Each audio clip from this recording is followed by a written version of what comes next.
Yémen mooy Hezbollah mooy jihad islamique bi nekk ca Iran Irak mooy li nga xamante ne mooy waa Hamas ca Gaza mooy les alliés yu gën a fës mais jamono ji may wax ak yéen ki nga xamante ne mooy ayatollah Sizatine mu nekk ayatollah bi nekk ca Irak communiqué na nee na ñëpp dugg ci guerre bi na ñëpp dugg ci guerre bi la wax mooy ayatollah ba nekk ca Irak nee na ñëpp nañu rangé wu jàppale Iran lii la joxe comme xibaar comme information yàlla bu gaa yi tëbal sama compte bi gars yi tapote leen ngeen partage live bi commando du Baye live da jeudi laa leen wax l'heure est grave ma ne leen dans les 24 heures ou les 48 heures guerre dina am Israël moo déclenché la machine kon léegi ma jox leen les informations à la dernière heure pour ngeen xam ko frapper la 5e flotte américain l'acte de guerre le plus grave depuis l'an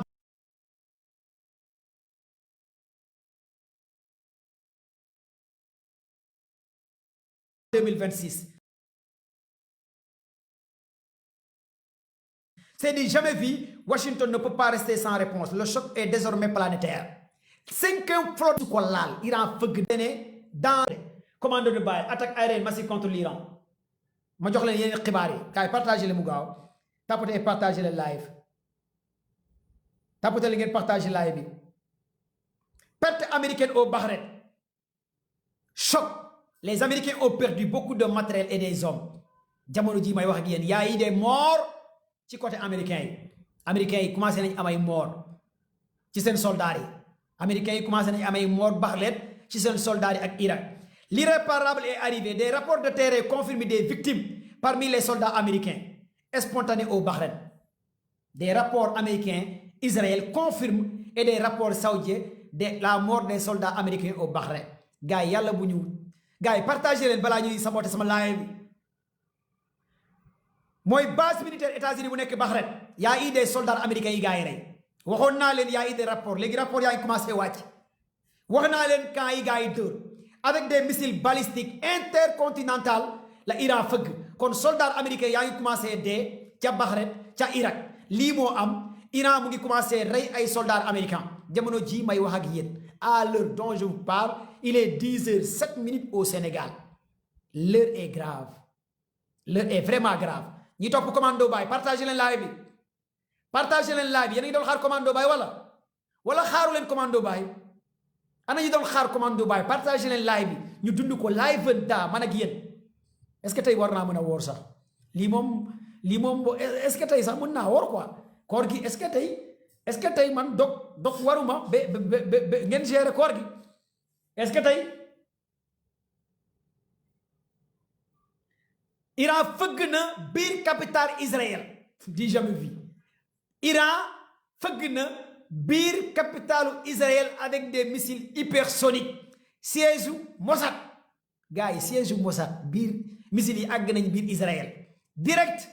lii nag moom média français yi ñoo ko confirmé média français yi doon jàppale Iran ñoo confirmé biir Israël Iran wàccee na ay missiles siège Mossad l'heure est grave Iran fëgg na biir Israël jamono ji may wax ak yéen gars yi partagé leen live bi maximum de partage xamee ni le guide suprême iranien pour l'instant kenn xamul fan la nekk l'heure est grave Iran vient de frapper les 5 bases militaires américaines dans le Moyen-Orient je répète Iran vient de frapper 5e flotte américaine US Navy dans le Bahreïn 5e flotte américaine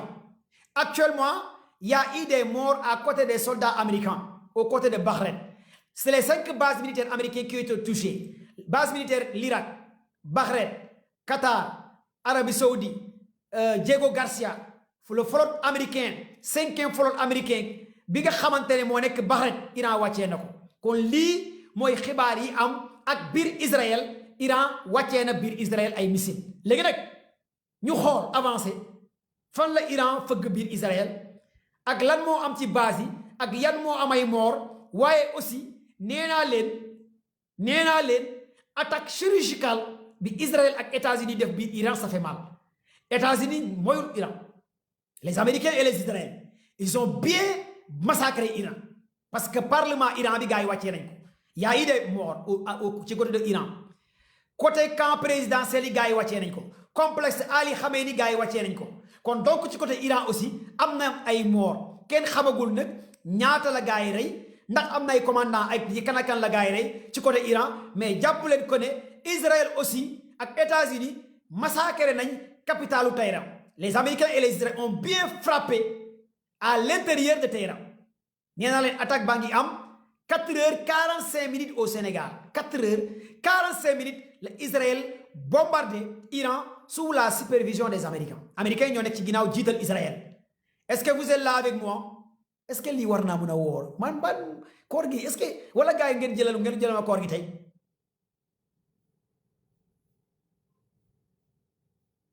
wala gars yi ngeen jëlal ma koor gi tey ah c'est pas possible. gars yi partagé leen live bi commando baay ana ñu doon xaar commando baay.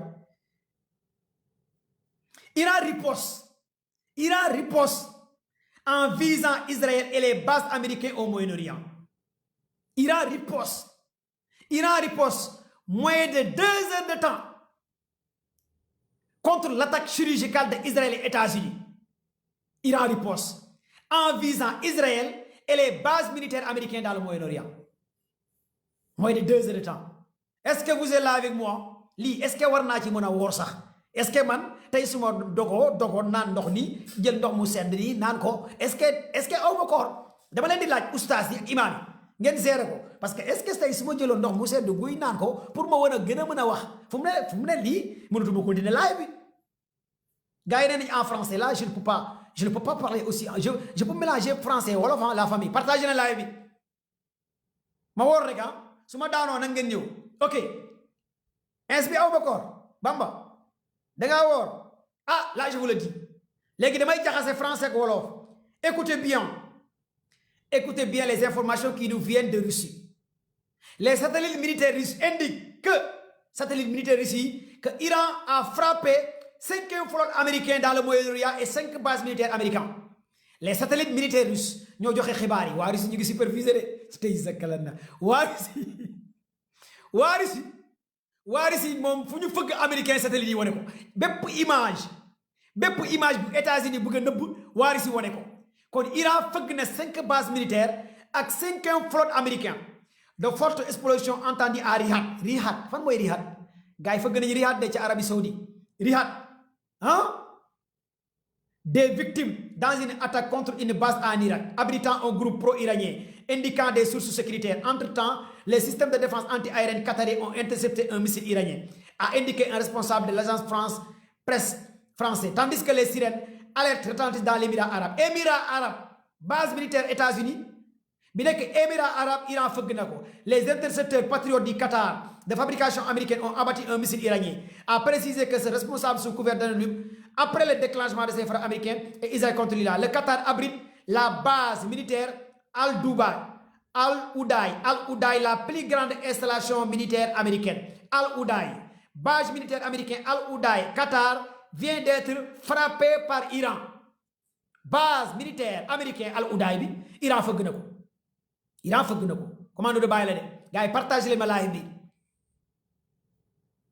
Riyad gars yi partagé leen live bi soit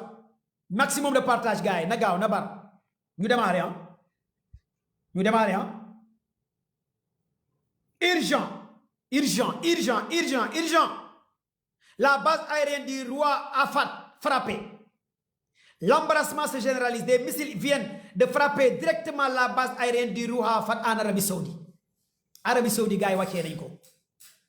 Base militaire américaine bi nekk Arabie Saoudite roi Afat Iran fëgg na ko. Cible stratégique. Cette base est clé utilisée pour la surveillance et les opérations aériennes et sous le feu. Escalade régionale. L'attaque confirme que le conflit dépasse désormais les frontières initiales. Le signal aucune base abritant des alliés ou stratégie n'est plus à rébellir. Le choc est irréversible. Iran vient de confirmer la base aérienne du roi Fahd de l'Arabie Saoudite a été frappée. Cible stratégique. Cette base est utilisée pour la surveillance et les opérations aériennes. Base bi nga xamante ne moom la États-Unis utilisé wu ci Arabie Saoudite Riyad wàllu opération surveillance Iran fëgg na base boobu. gars yi partagé leen live bi gars yi tapoté leen ngeen partagé live bi tapoté leen gars yi s'il te plaît parce que on signale le live waxoon naa leen jeudi laa dugal vidéo ma ne leen les 24 heures ou les 48 heures Iran dina wàccee Israël dina wàccee wala États-Unis yàgg naa di leen wax l'heure est grave yàgg naa di leen wax l'heure est grave la famille partagez leen ma live bi gars yi on signale le live joxe leen cadeau yi kër yi fleur yi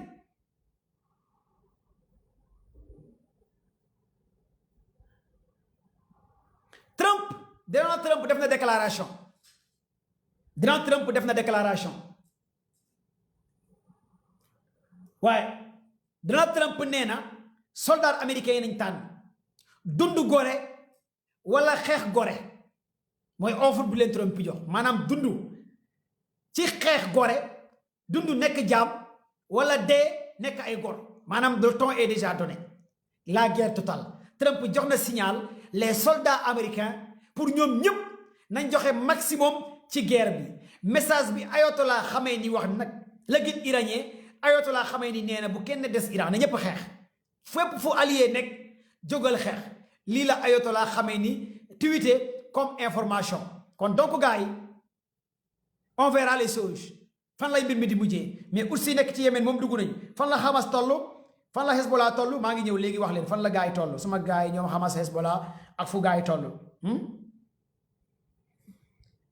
urgent la structure du commandement et le contrôle des gardiens de la révolution de l'armée et la police est totalement intacte. Plusieurs tentatives d'assassinat ont été déjouées. Les forces armées ripostent à l'agression américaine conformément aux directives opérationnelles planifiées à l'avance et émises par le guide suprême de la révolution. Radio-télévision de la République iranienne. Gars yi xibaar bi moom xibaar bu neex la. Iran télévision Iran moo ko génnee. télévision Iran nee nañ lépp luy commandement bi nekk ca Iran mu ngi sous contrôle Iran amul dara lu ci yàqu gars yi ñu koy contrôler système de défense anti-aérien Iran bi mu ngi dox nice wele 100% dara yàquwul télévision Iran baa ngi dox kenn laalu ko bombardement yi gars yi visé télévision Iran missile yi dañu koo déjoué système de défense anti-aérien Iran bi mu ngi nekk en action est-ce que vous êtes là avec moi? Est-ce que si vous êtes là avec moi tapote leen ngeen partagé ma live bi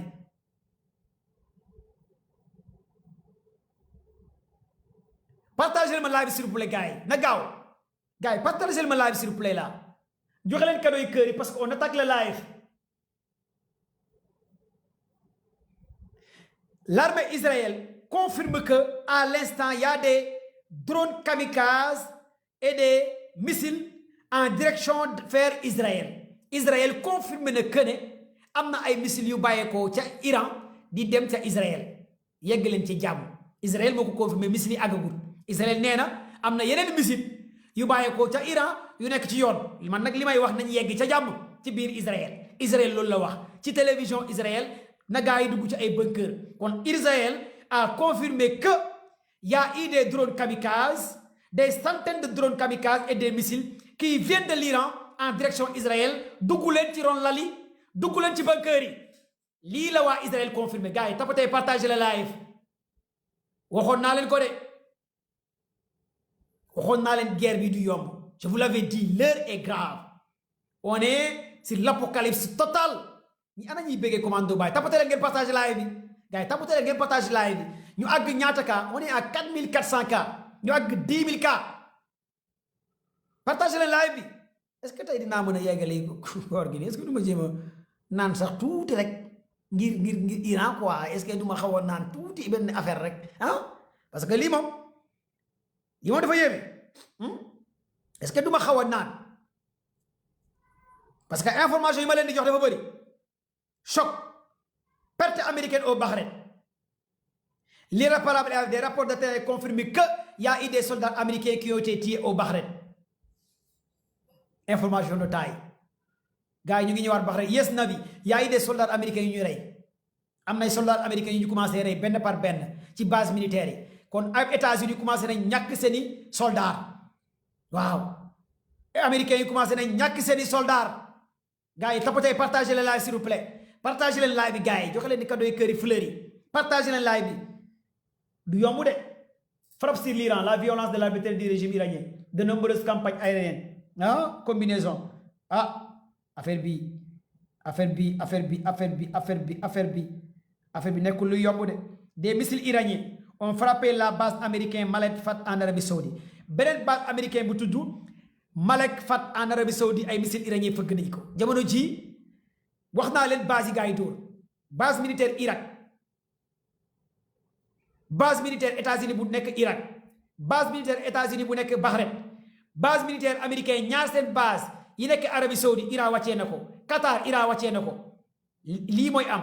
5e flotte américain yi. Merci Chamix Kramix gars yi partagez le live bi gars yi joxe cadeau yi kër yi fleur yi commande de bail la live venda gars yi na gaaw tapotee partagé Dubaï ana waa Dubaï Iran wàccee na Dubaï wax leen Dubaï selon Reuters selon France 24 LCI Iran fëgg na Dubaï premier missile bu atterrir Dubaï Sénégalais nekk Dubaï maa ngi leen di siyaare baax a baax xaw leen sori base militaire américaine le signal est fort hein sénégalais yi nekk Arabie Saoudite sori leen base militaire américain yi ak seen ambassade yi sénégalais yi nekk Qatar Irak ak fu sénégalais mënti nekk soril lépp luy américain parce que intérêt gars yëpp la bëgg a laal ah Dubaï ana waa Dubaï non waa Dubaï Iran wàccee na base militaire américain bu nekk Dubaï bindal leen ma ko ci commentaire yi Iran wàccee na ko bindal leen ma ko ci commentaire yi 5e flotte américaine bu nekk Bahreïn Iran wàccee na ko bind leen ko ci commentaire yi Adduwaay Iran wàccee na ko bind leen ko ci commentaire yi déggoo ma de commande de bàyyi la live daal direct ngeen koy am ngeen koy dund acca ñu démarré ma jox leen yeneen xibaar yi ñëw léegi nii États-Unis aussi ñu ngi wàccee gars yi maa ngi ñëw jox leen alerte rouge dans toute l'étendue du territoire, des tirs de missiles balistiques qui viennent de l'Iran en direction Israël. Des tirs de missiles balistiques. Dans 10 minutes, selon les services de renseignement israéliens, missiles dina yegg Israël. Dans 10 minutes la gars yi wax ay tirs missiles balistiques yoo xamante ne fukki minutes la waa Israël wax missiles dinañ àgg Israël yàlla na ngeen àgg ak jàmm bu leen dara jot ci yor bi ngeen àgg ak jàmm ay gan lañ Israël mu ngi waaj a am ay gan. ay missile balistique yi fukki minute la ñu war a àgg ca Israël information yi bii nag waa Israël ñoo ko génnee kon missile yooyu nag yàlla nañu àgg ak jàmm bu ñu amay gàllankoor ci yoon bi xaw ma ndax am naa koor wala ama koor waaye daal missile yooyu yàlla nañu àgg ak jàmm waaw waa Israël nag ñoo ko génnee missile balistique yi nga xamante ne la Iran fëgg yu war a jëm Israël kenn xamul nag bu missile yi àggee lan mooy xew yàlla ñu àgg ak jàmm gars yi partagé ma live bi sama gars yi waxoon naa leen ko l'heure est grave l'heure est vraiment grave tapotez partagé le live maximum du yomb de les détails ñu ñëw impact de missiles iraniens sur les bases américaines aux eaux gars yi Israël appelle la population xam ngeen lan laay rek Israël dafa bloqué dëkk bi pour gars yi bu ñu génn mais la population Israël prêt à quitter carrément Israël gars yaa ngi daw di génn Israël ñu ne Israël appelle la population proche à l'installation militaire à rester chez eux mais la population commence à sortir le pays pour fuir lii image bi ma leen di woon ak drapeau Israël ci ginnaaw yàlla bu ñu coupé live bi dama leen di woon gars yi ni ñuy dawee di génn dëkk bi voyez regardez les images day gaaw nag capturer leen bu gaaw dama leen di woon waa Israël ñooy daw di génn ci dëkk bi char de combat Israël ak drapeau Israël na gaaw capturer leen su ma defee ni rek da ngeen di capturer ma daw regardez gis ngeen drapeau bi gars yaa ngi daw di génn dëkk bi gis ngeen drapeau Israël bi ci ginnaaw population Israël ñooy daw di génn Israël voyez gars yaa ngi daw di génn dëkk bi waaw dafay gaaw rang muy gaaw Ali Baba Koumbanar Iran waxoon na leen ko de 4 principales bases américaines touchées, confirmées par les médias européens et les médias américains et les médias anglais, avec des pertes énormes. 4 principales bases américaines touchées par des missiles iraniens, confirmées par des médias, confirmées par Washington Post, New York Times, Reuters, BF News, Al Jazeera. Les 4 bases militaires américaines ont été touchées. Il y a eu des pertes de vies humaines et des matériels. Dans le Moyen-Orient, gars, tapotez, partagez le live. Perte de vies humaines, amna. Live nda na gaaw s'il vous plaît gars yi dinaa leen jël dinaa leen jël gars yi na gaaw s'il te plaît partage leen live maximum.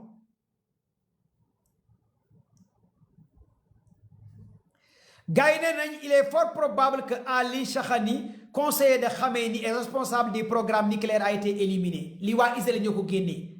L'Iran a démenti ces informations pour l'instant ñu ne Ali Shahani conseiller de Khamenei dañ koo rey loolu la waa Israël génnee comme information mais Iran nee nañ deewul mooy le numéro 12. ok le président Shekem et le guide suprême auraient été visés ce matin dans une attaque américo-sioniste. L'attaque a échoué. président bi ak guide bi la gars yi bëggoon a rey président Iran ak guide bi Kian ak guide suprême bi moom la gars yi bëggoon a rey mais gars yi nee na ñoom ñaar ñëpp président Iran baa ngi dund ci jàmm guide suprême baa ngi dund jàmm kenn ci ñoom deewul. gars yi tapoter et partager na gaaw s'il te plaît na gaaw da nga di partager live bi commande de bàyyi leen tapoter leen ay j'aime yu bëri laa bëgg ngeen joxe cadeau cœur yi pour sécuriser le live tak ñu demaat. non tey du yomb waxoon naa leen ko. les ambassades États-Unis Qatar Arabie Saoudite Bahreïn ordonnent tous les ressortissants américains à évacuer carrément les ambassades. lan moo xew États-Unis nee na bu gaa yi dugg ci ambassade yi dañ génn ambassade yi bu ngeen génnee ambassade yi fan ngeen jëm du sama kër de. américains yi dañuy daw di dugg ambassade États-Unis bu nekk Bahreïn bu nekk Irak bu nekk Arabie Saoudite léegi américains yi nee nañ bu benn américain dugg ci ambassade génn leen ambassade yi xanaa ngeen dem kër kan yan kër ngeen di dem. américains yi nee nañ bu benn américain dugg ci ambassade lii mooy xibaar bi am bu benn américain dugg ci ambassade lii mooy xibaar bi am. léegi nag bu nekkee Irak bu leen dugg ci ambassade américain bu nekk Irak bu nekkee Arabie Saoudite bu leen léegi bu ñu duggul ci ambassade nga xam ne ambassade mooy territoire américain yi léegi fan lay gars yi di dugg point d'interrogation. américains yi nee nañ bu gars yi dugg ci ambassade yi kon gars yi fexe leen ngeen dugg ci kër yi suñu kër bu nekk ci Arabie Saoudite moom bu fa kenn dugg suñu beneen kër gi nekk ci Irak bu fa kenn dugg suñu kër bu nekk ci Arabie Saoudite xaaral ma woote sama waa gaale bu benn américain dugg suñu kër mu nekk xeex leen rek comme que da ngeen naa ba woote xeex leen rek ñu xool waaw xeex leen rek. waaw xeex rek ñu xool ñu ñafal leen fii ngeen nekk naan yéen moom adduna bi Iran.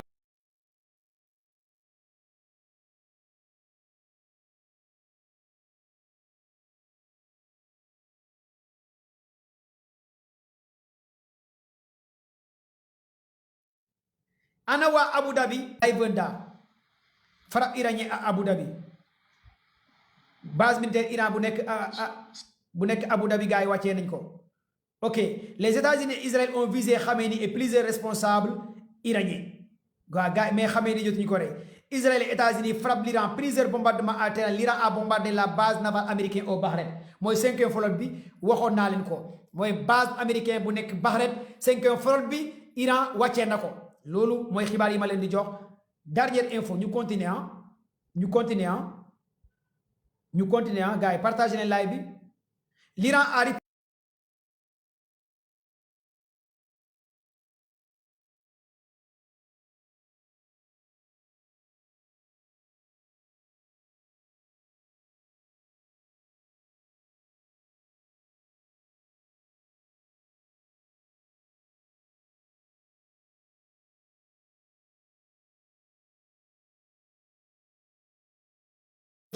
a rapporté la télévision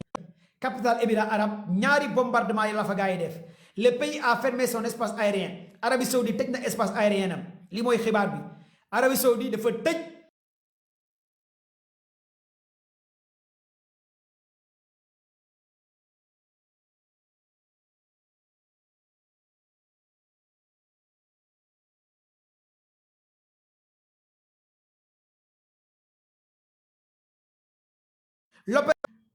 waa Liban ñooy wax 4% de connexion selon l'organisation NetBlock maanaam Iran mënoo fa am connexion internet instant yi selon waa Iran ñoo ko defandoo pour ñu mën a gérer li nga xamante ne seen guerre bi nag seen guerre la ñoom.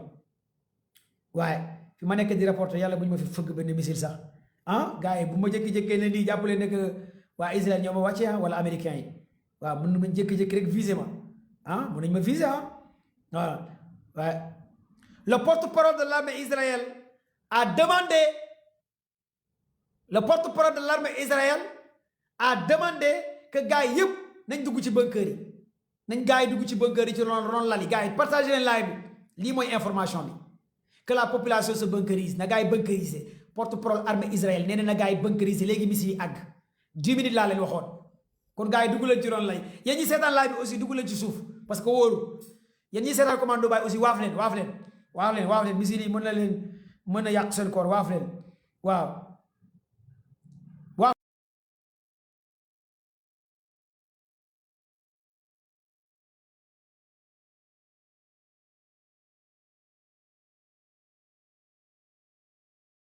des fois ma ne nii xam nga des frappes américo-israéliennes selon la TV publique Israël télévision Israël nee nañ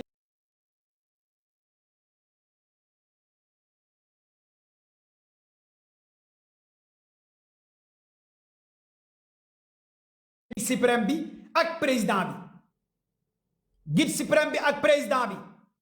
gars yi par États-Unis commencé naa ñàkk ay soldats américains yi commencé nañ ñàkk seeni soldats wax naa leen ko wax naa leen 5 bases militaires yi lanceur merci waaw na gaaw s'il te plaît na gaaw xoolal xaw leen sëgg rek kuy seetaan live bi aussi na nga xaw a sëgg ne nii parce que bu ngeen gisee may def nii rek ma toog benn place wóorul quoi moo tax may def nii pour missile yi waaw missile yi gars yi di lancer les autorités américaines ont une fois publié révélé que leur vrai visage en lançant une attaque contre l'Iran alors que les négociations poursuivent. Les États-Unis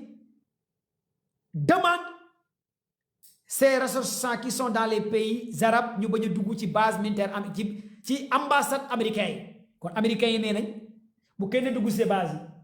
Moyen-Orient frappe sur la violence et la mérite kon lii mooy information à l'instant édition spéciale Donald Trump moom mooy wax directement ci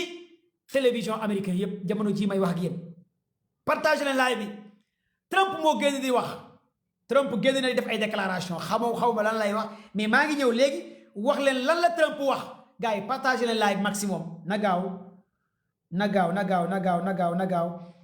les Houthis nekk ca Yémen fëgg na ñaari porte avion américain ca mer Rouge Houthis nekk ca Yémen vous êtes 5000 personnes sur le live 5000 personnes gars yi tapate leen ngeen partage live maximum Houthis nekk ci Yémen dugg nañ ci guerre bi pour l'instant les alliés de l'Iran Houthis nekk ci Yémen ñoo duggagum waa Hezbollah kenn déggagu leen Jihad islamique Irak kenn déggagu leen Hamas kenn déggagu leen mais jàpp leen ne waa Yémen moom dugg nañ Houthis nekk ca Yémen commencé nañ dugg ci xeex bi ci xew mi waaw gars yi dugg nañ ci xew mi Houthis nekk ca Yémen dugg nañ ci xew mi déclaration officielle du président des États-Unis en live attaque aérienne massive contre l'Iran waaye États-Unis Trump demande na gars yi attaqué massivement ci biir Iran léegi nag ñu jàll feneen est-ce que yéen a ngi suivre live bi est-ce que yéen a ngi suivre live bi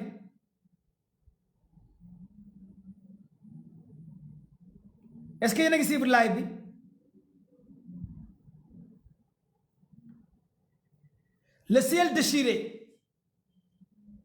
le ciel déchiré xam ngeen fan laa jëm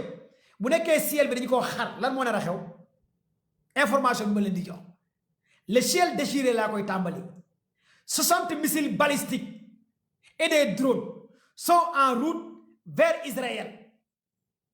60 missiles balistiques et des drones 60 missiles balistiques et des drones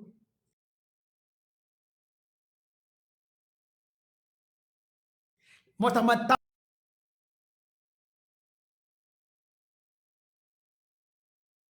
tàmbale information ma ne leen le ciel déchiré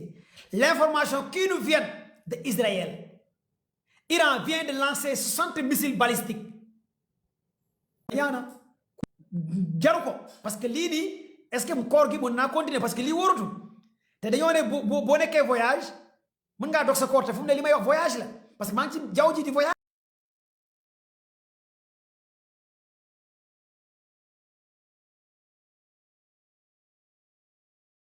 est-ce que parce que di dem ca Israël sànq waxoon naa leen 40 missiles balistiques ñu ngi ci yoon di dem Israël boo ko boolee mu jox la 60 plus 40 muy ñaata compte leen xaw ma de man jànguma français boo boolee 60 plus 40 ñaata lay joxe 60 plus 40 en un jour te Israël la jëm xaw ma de 100 la tudd yow yaa Africa 100 la kon jàpp leen ne 100 missiles balistiques et des drones mooy jëm ca Israël ngeen yegg ci jàmm dara bu mu leen jot ci yoon bi te li ngeen soxla ngeen am ko ngeen àgg ci jàmm ngeen def seen liggéey man loolu laa leen di ñaanal yàlla kon jàpp leen ne que 100 missiles balistiques ñu ngi dem ca Israël alléluia ngeen àgg ci jàmm ngeen dog seen koor foofu waaw missiles yooyu lii nag waa Israël ñoo ko joxe 60 missiles balistiques fan la missiles yi jëm bu ñu àggee dinaa leen ko wax waaw fan la missiles yi jëm gars yi partagez leen live s'il vous plaît 60 missiles balistiques et des drones de kamikaze man lii est-ce que sax lii du ma jël tuuti ndox ma naan parce que lii ndax mën naa ci continuer ci koor gars yi jàpp leen ci bopp parce que lii kon ma arrêté live bi 100 missiles balistiques en Israël mais 60 mais xew mi tàmbaleegul mais xew bi tàmbaleegul waa Iran di jël 100 missiles balistiques biir Israël jàpp leen ne Israël léegi mu jeex yal na yàlla xare ajana waa Israël wax leen amiin ci commentaire yi yal na yàlla yërëm waa Israël te xare leen ajana waaw bokk Israël yi nekk Sénégal yal na leen yàlla yërëm te xare leen ajana wax leen amiin waaw yàgg ngeen noot Hamas yàgg ngeen noot waa Palestine xamoon ngeen ne bés seen bés dina ñëw walaay lesin heure bii daaw ci weeru koor waa Israël ñu ngi daaneel ay jumaa ca Palestine ay jàkka heure bii daaw ci weeru koor waa Israël ñu ngi rey ay nit ñuy naafila heure bii daaw en l'an 2025 ci biir weeru koor te jamono ji biir weeru koor la Iran di war nara raser Israël gis nga karma bi day wax de yàlla du nit wala yàlla du nit yàlla du nit gars yi joxe leen cadeau yi kër yi fleur yi waay lii jar na ngeen baatere waay merci waay karma bi day wax de heure bii daaw ci weeru koor plus de 20 de mosquées ay juma ay jàkka lépp la gars yi raser heure bii daaw Israël dafa mabbal Palestine ci biir weeru koor di rey ay jullit di rey ñu doon naafila di bombal di rey kon gis ngeen de même koor gi 2026 yàlla du nit wallahi yàlla du nit moo tax le karma parle jàpp leen ne heure bii daaw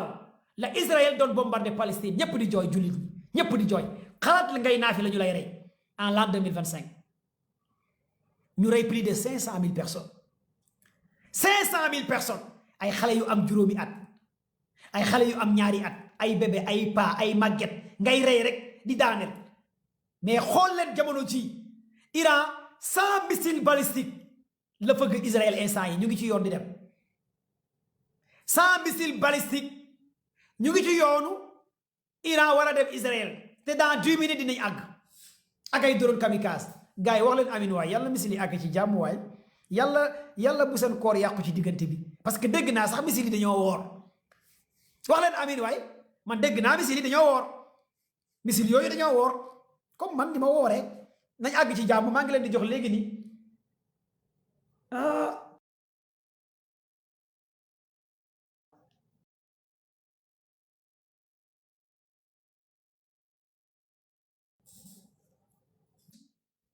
Iran pare na pour tëj ko nga xamante ne chaque jour plus de 20 millions de barils pétrole moo fay jaar 20 millions de barils pétrole moo fay jaar détroit d'Ormuz Iran pare na tey pour tëj détroit d'Ormuz bu ko tëjee nag mooy pétrole bi ak gaz bi léppay cher World Trade Center instant yi lépp cher na détroit d'Ormuz 20 millions de barils pétrole moo fay jaar chaque jour Iran pare na pour tëj ko gars yi partagé ma live bi na gaaw ma jox leen yeneen xibaar yeneen information live venta commando baay rek na gaaw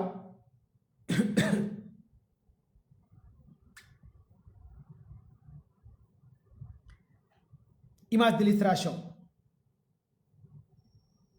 Les États-Unis et Israël ont visé Khamenei et plusieurs responsables mais tout est échoué selon la télévision iranienne. Confirmé, des missiles iraniens ont attaqué. Confirmé, des missiles iraniens ont attaqué. Confirmé, des missiles iraniens ont attaqué. La base aérienne Al-Udaï, Qatar, c'est confirmé. La base Al-Shalam, Koweït, missile iranien yàq nañ ko. La base aérienne Al-Dafra aux Émirats arabes, missile iranien yi yàq nañ ko. La base de la 5e flotte américaine Bahreïn, missile iranien yi yàq nañ ko. La base américaine bi nga xamante ne aussi moo nekk Dubaï, missile iranien yi yàq nañ ko loolu c'est confirmé information bu leer nañ la bu avéré par les médias américains et les médias français anglais loolu mooy li nga xamante ne am na gars yi partagez les mu gaaw s'il vous plaît tapotez et partagez les live est-ce que vous êtes là avec moi ou vous n'êtes pas là avec moi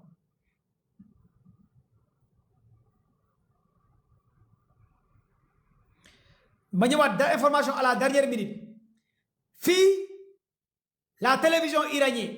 dément toute information fake news ak manipulation. La structure du commandement et le contrôle des gardiens de la révolution, de l'armée et la police est totalement intacte. Intacte. Aucun commandant a été touché, aucun général n'a pas été assassiné. Plusieurs tentatives ont été déchouées et les forces ripostent à l'agression américaine conformément aux directives opérationnelles planifiées à l'avance émises par le guide de la révolution Ali Khamenei, radio-télévision iranienne. Moi, là, xibaar yi ma leen di jox mooy télévision Iran nee nañ police bi gendarmerie bi commandement bi armée bi dara laalu leen yàquñ ci dara gaa yaa ngi doxal commandant yaa ngi doxal nu mu naayisee gaa yaa ngi ci xew mi amul kenn ku partardé xew mi ñi war a diriger xew mi ñépp ñu ngi ci xew mi kon jàppale ne daal affaire bi ñépp a ngi ci xeex bi amul kenn ku ci deyagu lii nag télévision Iran moo ko joxe jamono jii may wax ak yéen te télé baa ngi tàkk télé ngi tàkk de Iran de télé ngi tàkk télé bi sax gars yi mënuñu ko wàccee Israël États-Unis mënaguñu wàccee télé bi télé Iran mu ngi tàkk kon télé ngi tàkk Iran ba léegi Iran télé ngi tàkk comme que télé ngi tàkk nag oh gars yi laay bi gars yi nga ko yàq gars yi mu gaaw s'il vous plaît partagez leen mu gaaw s'il vous plaît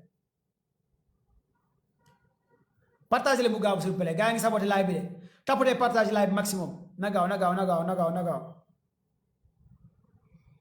maximum de partage gars yi TikTok merci bindal leen ma ci commentaire yi TikTok is the best bindal leen ma ci commentaire yi TikTok is the best TikTok j'aime bien TikTok la famille il faut télécharger l'application TikTok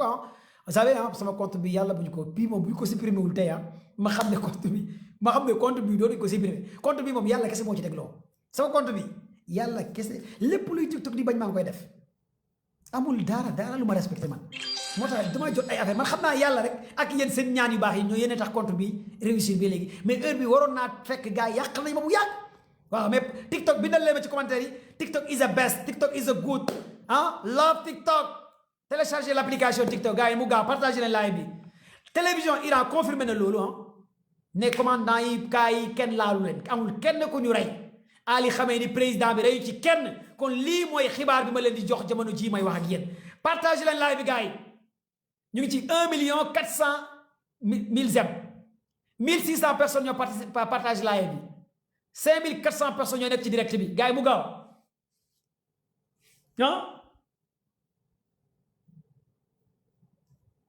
victoire finale gars yi partagez leen mu gaaw maximum de partage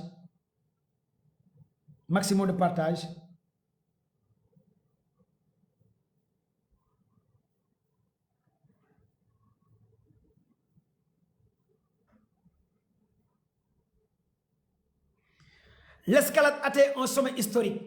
Des rapports préliminaires indiquent que des missiles iraniens ciblent actuellement le porte-avions américain Abraham Lincoln. La ilaha illallah. Non lii moom yàlla na doon dëgg yàlla na doon dëgg rek yàlla na doon dëgg barke Cheikhou Tidiane barke Baye Niass non américains yi il faut que ñu kii leen ak ci weeru koor bi lu ñu toroxal waa Palestine daf ma métti gars yi déglu la ma jox leen xibaar bi wax leen amit ci commentaire yi ngeen partage live bi lii moom yàlla na doon dëgg xam nga des fois benn xibaar ñëw nga ne yàlla moomu doon dëgg mais lii moom yàlla na doon dëgg rek il faut que ñu yar leen gars yi déglu leen ma jox leen xibaar bi information yi ana ñu bëgg commando baay partagé leen ma ana ñu bëgg commando baay cadeau yi kër yi fleur yi ngeen joxe cadeau yi kër yi pour TikTok bi mën a sécuriser live bi ay gros cadeau ngeen di jox ay jën ay avion ay affaire gars yi joxe cadeau yu xam TikTok joxe leen cadeau yi kër yi pour live bi mën a taxaw dañuy naxante gars yi man cadeau yi soxlawuma ko parce que Sénégal laa nekk gars yi nekk Europe ñoo soxlay cadeau mais gros cadeau yi day tax ngeen mën a sécuriser live bi déglu leen ma wax leen partagé leen laa ngeen jox gros cadeau yi kër yi gros cadeau yi pour mën a sécuriser live bi parce que sinon ñu ngi signal live bi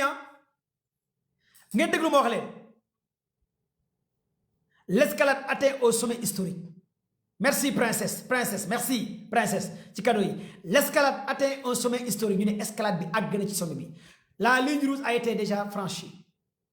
Porte-avions Abraham Lincoln cible porte-avions Abraham Lincoln bokk ci porte-avions américain bu gën a sophistiqué ci àdduna bi bokk ci porte-avions bu gën a am doole moom la Iran ciblé atteindre nañ ko wala atteindre ñu ko ngeen déglu ma wax leen. Cible ultimatum frapper un porte-avions est considéré comme l'acte de guerre suprême contre les États-Unis. Défense saturée.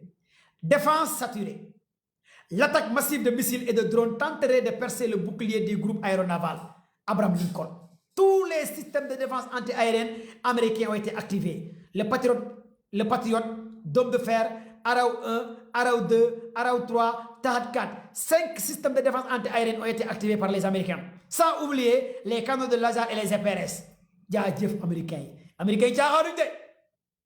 5 systèmes de défense anti-aérienne les États-Unis activés. Abraham Lincoln fu mu ne gaa yaa ngi wàcc américains yi ne déet xalaa du fi jaar xalaa du fi jaar missile yi day jéem a tuuru ci Abraham Lincoln américains yi di défendre. Américains yi nag dañoo activé 5 systèmes de défense anti-aérienne yi nekk ci Abraham Lincoln mooy ban ak ban mooy le Patriot américain le Dôme de fer Israël c'est 2 systèmes de défense anti-aérienne. Arrow 1 Arrow 2 système de défense anti-aérienne américain la pour ngeen xam ko ak li nga xamante ne mooy THAAD mooy THAAD. Tous ces 5 à 6 systèmes de défense anti-aérienne États-Unis ont été activés à l'intérieur de Abraham Lincoln. À l'instant T le porte-avions Abraham Lincoln mooy cible waa Iran. Iran nag tey bu kuuleloo porte-avions américain Abraham Lincoln mooy jàngi jeex na mooy jàngi jeex na mooy jàngi Sénégalais yi nekk ci Amérique nag li ma leen di wax mooy tey jarul ngeen di liggéey laxatu leen non ça je vous le dis Sénégalais yi nekk ci Amérique moom lu ma leen di wax mooy laxatu leen ngeen suivre commando Baye ngeen xool fan la kaa bi di mujjee waaw nan la kaa bi di mujjee yal na yàlla may ndam Iran wax leen amin ci commentaire yi yal na yàlla may ndam waa Iran ci darajay rasulillahi l'islam jóg ci kaw parce que guerre bi guerru l'islam la guerru diine la de waaye défense saturée. Si l'information est confirmée, le monde bascule dans une guerre totale. Si l'Iran parvient à renverser ou à faire couler, porte-avions Abraham Lincoln, mooy jàpp leen ne que mbir mi jaxasoo na man xamatuma ci mbir mi dara. Gars yi partagé leen ma live bi nag partagé leen live bi gars yi mu gaaw toppatee partagé leen live maximum. ah li mooy xibaar bi de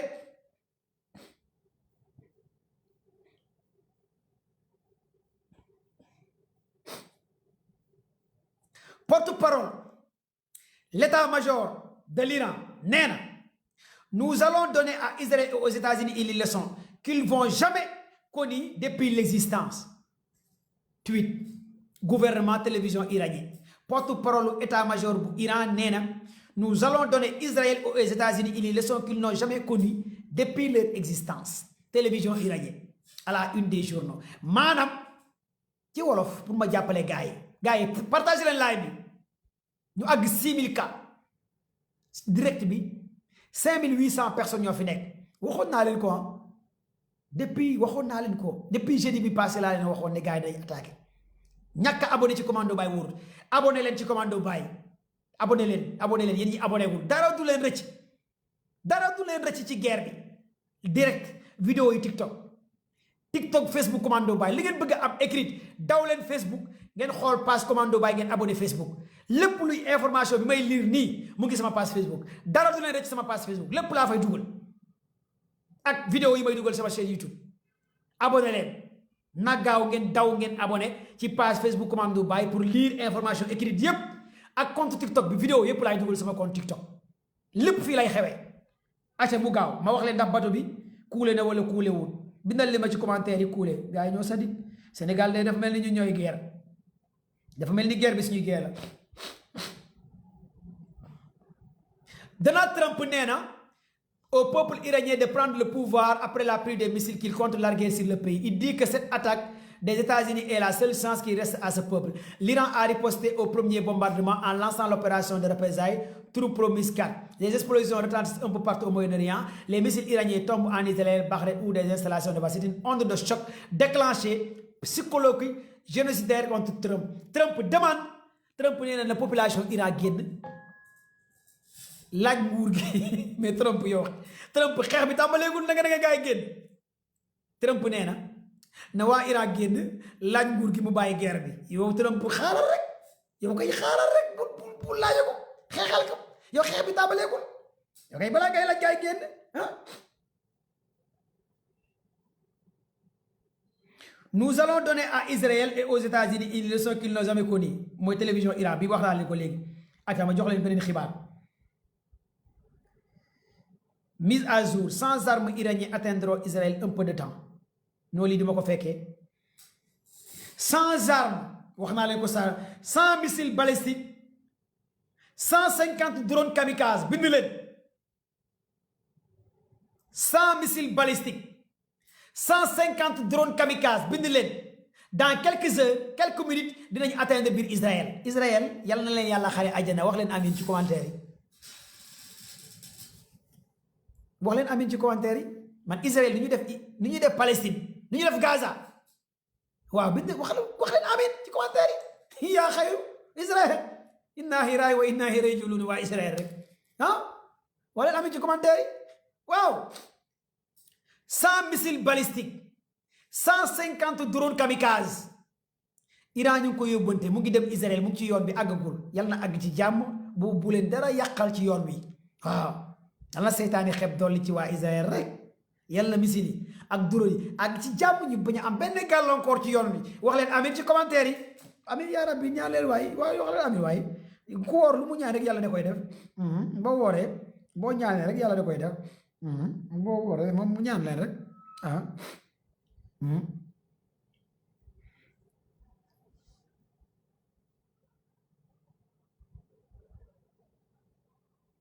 ñaan leen rek.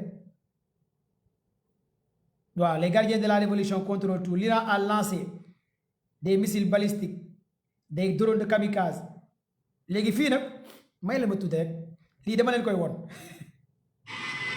lii dama leen koy woon mais vidéo bi su ma leen koy woon mooy tel bi biir Israël ngeen xool gars yi nu ñuy dawee gars yi xool leen biir Israël waa Israël xam naa live bi la ñuy seetaan ñu dégg missile yaa ngi ñëw gars yi Israël dañoo dégg missile yaa ngi ci yoon xam naa live bi la ñuy seetaan mais dama leen di woon waa Israël ngeen xool live bi nu ñuy dawee xool leen acca ñu dem xaaral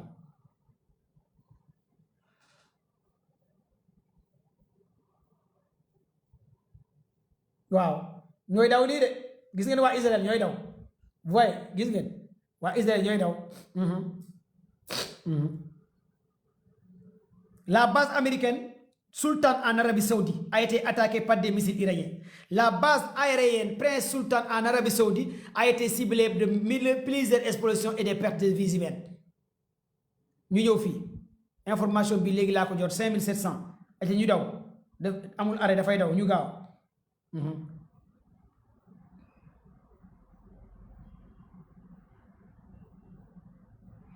Les États-Unis et Israël ont bombardé la résidence Ahmadiyani. L'ancien président Iran à Téhéran, plusieurs sources israéliennes évoquent également que Khamenei a échappé à une frappe.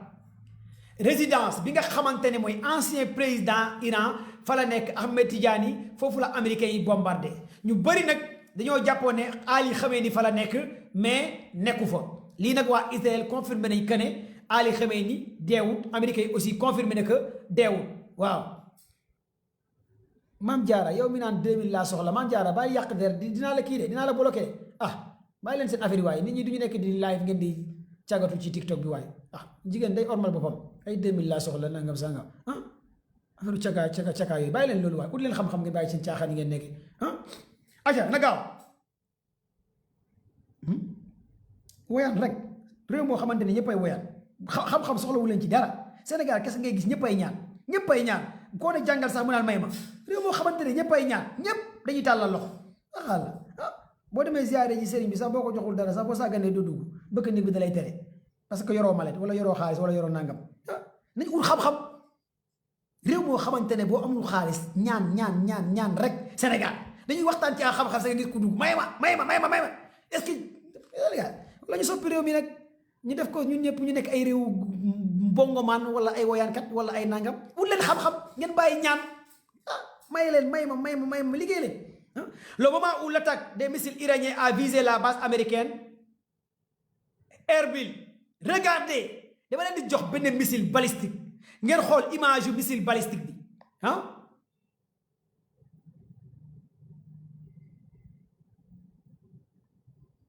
oh, une école a été détruite lors de l'attaque sur la ville iranienne de Minab. Des dizaines d'élèves oh lii nag métti na ma quoi. Israël ak États-Unis ay vrai mbaam àll lañ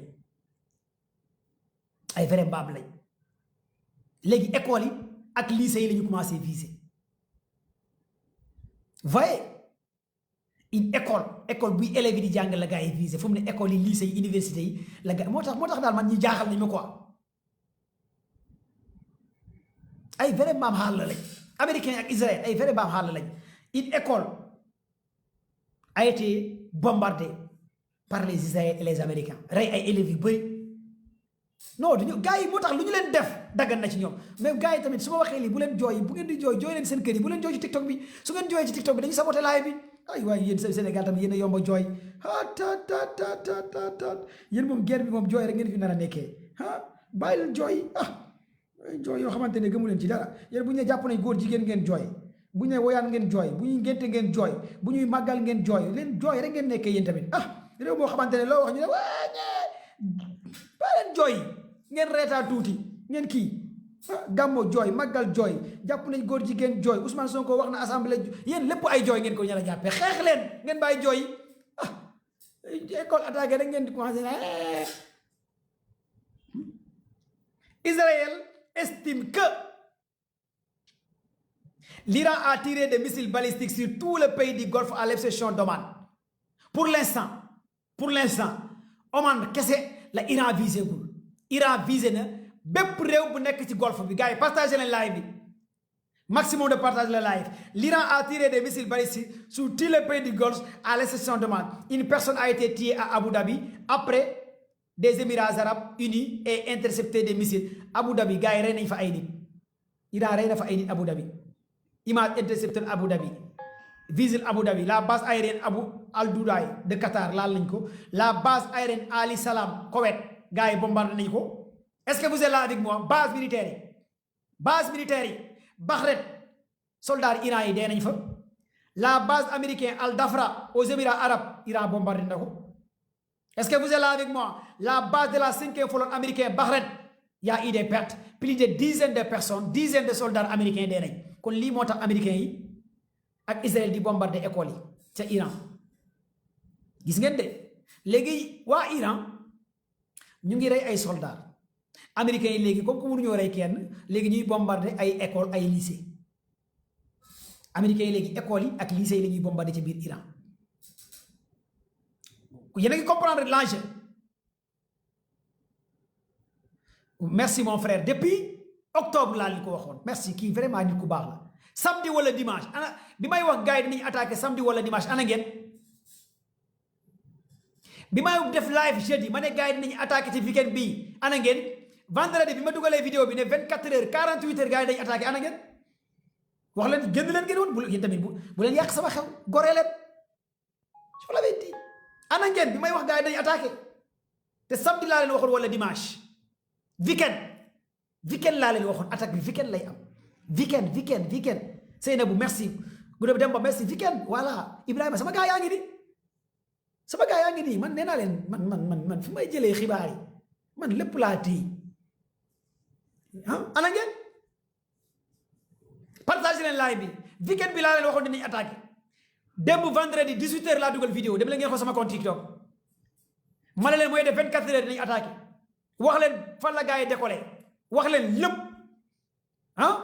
kon lii caaxaanu géopolitique bi ñuy def nii nekkul lu ñuy caaxaane dañ koy lekk di ko naan di ko añee di ko nalawee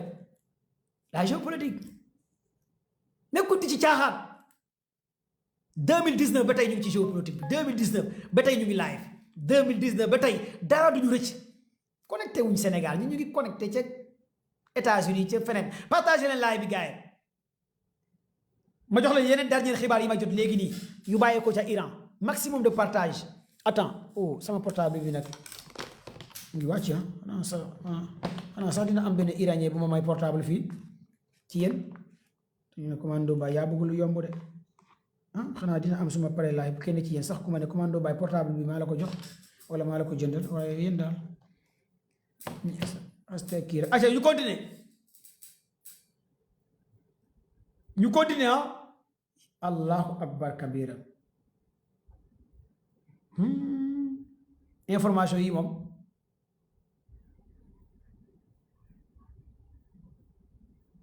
la ilaha attends xaaral ma zoom ko ni xaaral ma zoom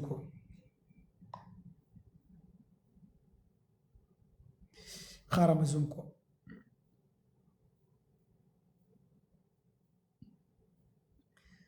Iran vient de bombarder autant pour moi Israël vient de bombarder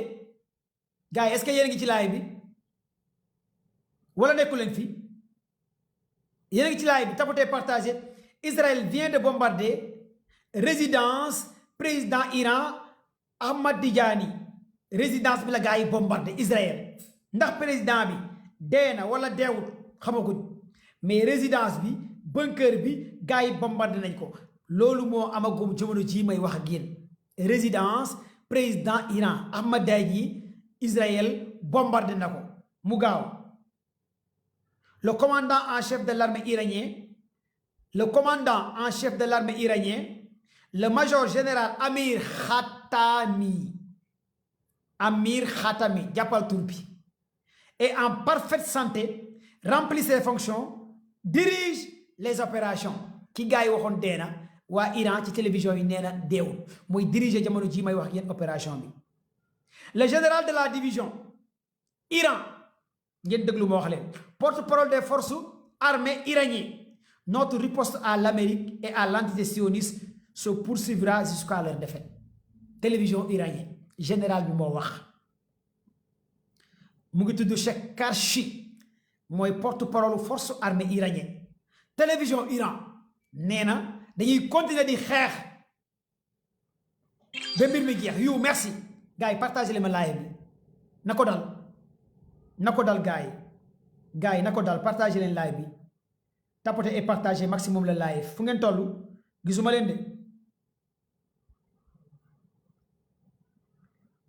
de fu ngeen toll partagé leen live ma jox leen beneen dernier xibaar bi ma wax leen ndax missile yi àgg nañu wala àgguñ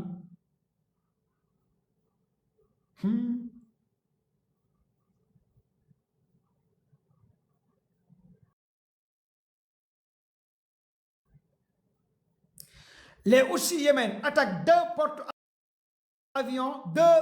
avions pétroliers américains ont été touchés ci Yémen déclaré communiqué par le commandant des Houthis ci Yémen kon ñaari avion américain Houthis nekk ci Yémen laal nañ leen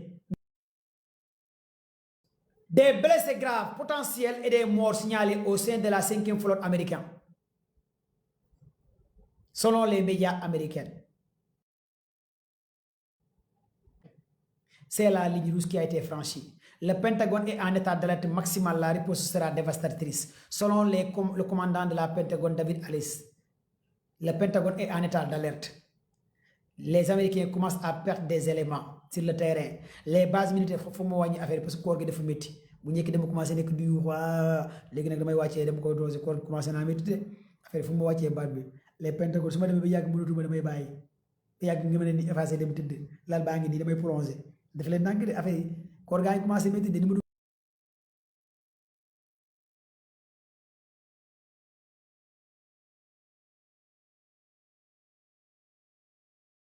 koor gaa ngi commencé métti de ni mu des fois su ngeen demee ba déggatu leen li may wax sax su ma nii laay def loxo yi Iran attaqué Iran door États-Unis riposte Iran attaque du ma këpp affaire bi koor koor gi foog ñu xaw a économiser après naa jël quelque ci yéen su ma jëlee quelque ci yéen ngeen dugg ci live ma noppalu affaire yombul de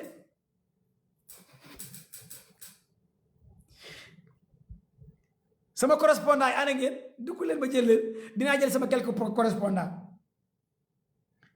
La base aérienne du roi frappée. L'embarrassement c'est-à-dire des ministres viennent de frapper directement la base aérienne du roi Fatah en Arabie Saoudite.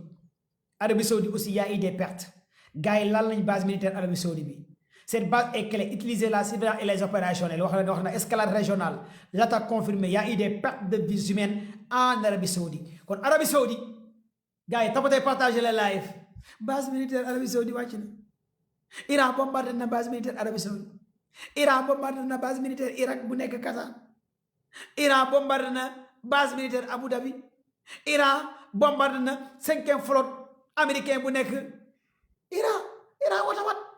Iran mu ngi lekk Amérique you got I am happy good morning Iran mu ngi lekk waa good morning.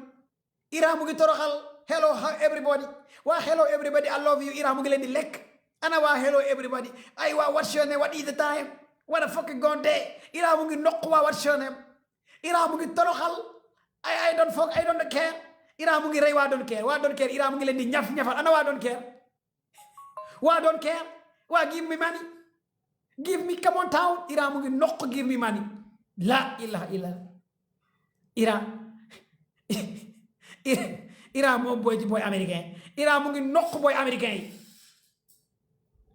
li moo am de lii moom mooy jafandu leen leer nañ lay wax américain yi hello everybody porte-parole de l'état gars yi partagé leen live bi ma jox leen yi aussi non information yi ma yor dafa bëri quoi dafa bëri carrément dafa bëri ñaata ngeen ci direct bi 6000 personnes ci direct bi ñaata ngeen ci direct bi ngoon gi aussi après ndogu damay ñëwaat ci live bi bu ñu ndogoo ba pare damay ñëwaat ci live bi bu ñu ndogoo ba pare dinaa ñëwaat ci live bi fekk sama mën na xaw a kii tuuti bu ñu ndogoo ba pare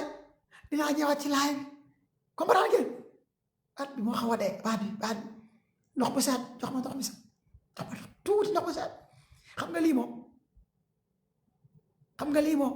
lii moom man dama waroon jël avion rek jomaay jóg ma avion ma dem jomaay dafa ma war a woo rek jox ma billet ma dem lii moom mënu ma fi toog damaa war a dem rek est-ce que pare ngeen pour ma dem est-ce que pare ngeen pour président jomaay jox ma passeport diplomate ma dem reportage est-ce que pare ngeen yéen ci commentaire yi pour ma dem reportage jomaay na ma jox billet ma dem est-ce que pare ngeen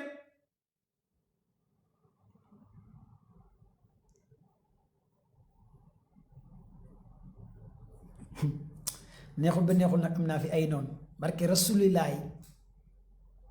yéen amu leen koor am na ñoo xamante ne moom koor moom amuñ ko yéen lan ngeen yéene sama dee man yéen li ñuy wax wii lan laa leen def man tooñu ma leen tafuma seen waajur kaawu ma leen man dama leen di jaaxal man lu ma leen def man lan laa leen def yéen ñiy wax wii yees naa dem man lu ma leen def laa xamul man tafuma ci kenn ci yéen mosuma leen taf di leen saaga kaawu ma leen lu tax ngeen yéene ma man ma dem dee xam nga vraiment lii avec ça ngeen ne am ngeen koor quoi en fait nan la nit mën a wooree yéene sa borom jullit dee ngay sénégalais may sénégalais nga ne ma demal dee non vraiment yéen Sénégal am na ñoo xamante ne la ilaha illallah sa ta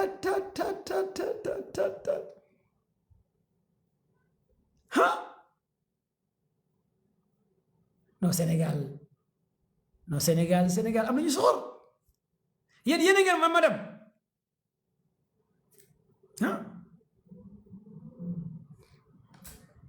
ok léegi dañuy jàll ci yeneen xibaar yi mu yee jot partagé leen tapoté leen ngeen partagé la après dinaa leen jël les images montrant l'impact d'un missile balistique Bahreïn, celui-ci dirigé pour frapper la 5e base navale américaine au Bahreïn. Ok premier impact direct si Haïfa port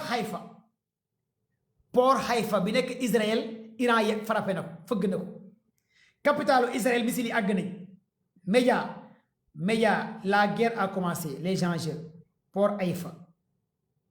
Haïfa port Haïfa bi gars yi wax leen Haïfa wax leen ci commentaire yi Haïfa image montrant un missile iranien Galilée après avoir franchi le système de défense de l'ennemi port Haïfa gars yi wàccee nañ ko bombardé nañ port Haïfa bi ah biir Israël sirène d'alarme Abu Dhabi waa Abu Dhabi ñu ngi làqu waa Abu Dhabi ñu ngi làqu sirène yaa ngi alarmé Abu Dhabi Israël et les États-Unis annoncent avoir lancé des attaques contre l'Iran. Les Émirats arabes unis, le Qatar, le Koweït ferment leurs espaces aériens. Les Émirats arabes unis, Qatar, Koweït ferment leurs espaces aériens. ah xaw ma da ngeen di fermer wala fermer wu leen de mais jamono ji may wax yéen moom Iran mu ngi leen di wàccee yu métti. ok Benn yow déclare la guerre totale au régime de Ayatollah. Nous allons mettre à cette déclaration choc de Benn yow l'opération conjointe 5 heures. ok léegi damay jël quelques éléments. damay jël quelques nit rek sama chroniqueur yi ñoom Bill Balake Kolitenga laa bu nekk ñu ngi ci live bi ma dugal leen wala ñi may dugal aussi ñi may dugal nag 2 minutes ngeen di wax wàcc ma jël keneen mais bëgg naa nag ñi may dugal mooy ñu am information mais quant à ñi may dugal ñëw fii yëg naan non Sonko la ñuy topp fii topp leen Sonko man ngeen di topp wala ay Macky Sall dafa war a ñëwaat non fii Macky Sall fooru fi Sonko fooru fii man maa fi nekk waaw dafa war a leer nañ fii man ngeen di topp du Macky du Sonko commando bàyyi la ay commando bàyyi yow rek lañ non da ngay wax xibaar information dafa war a leer nañ live nda ngeen ñëw ngeen dugg ngeen yéeg na leer waaw Iran États-Unis fii commando bàyyi ngeen di topp amul ay yéeg naan Macky Sall wala Tahirou Sarr wala Sonko wala Diomaye non commando bàyyi point Iran État Israël ngay wax mënoo ko nga may ñu waaw Sidi Lamine Niass dellu siwaat na waaw man la waaw si kii ne Sidi Lamine Niass dellu siwaat na waaw man la de aca dafa war a leera ku xamul dara ci guerre bi comprendre dara ci guerre bi bul def demande ku xamul dara ci guerre bi comprendre dara ci guerre bi am naa 100 demande ngir yàlla yeneen bi may ñu rek ma jël gaa yi xaw a xam tuuti ngeen yéeg waaw Mamita qui a commencé Israël moo njëkk a frappé Israël ma defar récapitulation balaa maa jël kenn 5 heures 45 minutes heure bu ñuy xool xëdd lañ ma woo téléphone ñu ne ma Israël mu ngi frappé Iran ci laa bàyyi xëdd bi 6 heures laa def direct lañ ma woo man téléphone parce que damaa bokk ci xew mi man dara buy xew dama koy yëg comprendre nga 5 heures 45 minutes Sénégal ci lañ ma woo ne ma Israël mu ngi attaqué Iran ci laa bàyyi li may xëdd ba léegi xëdduma maa ngi nii ci laa nekk ci mbir mi ma nekk ci ba Israël attaqué 6 heures laa def live waaw ñii la kaa bi demee pour ngeen comprendre ok maa ngi fa woon de léegi nag xaaral ma jël quelques éléments ku ko gëmut ma xool ñi xaaral ma xool parce que éléments yi yéen ñi def demande bëri nañ de ñi def demande fii bëri nañ de xaaral ma jël soirée jàppandal soirée kii moom xam na ci guerre bi tuuti quoi Serigne jàppandal waaw jàpp soirée ziar naa la waaw commando maa ngi lay lu bari waaw ci loo nekk yaa ngi ci jàmm di la ndokkeel ci bëccëgu koor gi waaw ñu ngi si jàmm baax alors yow di sant lu bari ñu ngi lay ziare baax a baax xew mi affaire bi démarré na de waaw xam nga yàlla def na barki démb live ga waaw daal di expliquer li jëm ci mbirum géopolitique bi nga defee bi nga paree daal di koy tëjee yëngu-yëngu réew mi moo tax mënuma ci woon a wax waaw ñoo ci tey ak li xew tey kañ la ñu bëggoon nga wax xam nga guerre bi tijji na waaye ni mu tijjee ñun man bëggeewuma ko woon noonu man ni mu ubbee nii bëggeewuma ko woon noonu man li ma doon gënal pour xew mi gën a am solo mooy Amérique songal boppam man reef boobu rek laa doon am. mais Amérique moo songal boppam parce que Amérique moo jox ordre waa Israël Amérique xanaa li xam nga ma ne waaw loolu am na. Amérique liiroo communiqué bi Amérique ñoo jël seen avion jox ko Israël ne Israël démarré ñu ànd attaque bi ñu jiital Israël waaw loolu la def Amérique moom moo jiital Israël mooy la ñu ko alxuraan waxee woon rek laa yuqaatiluunakum jamii'an illaa fii quran muhassanatin aw min wara'i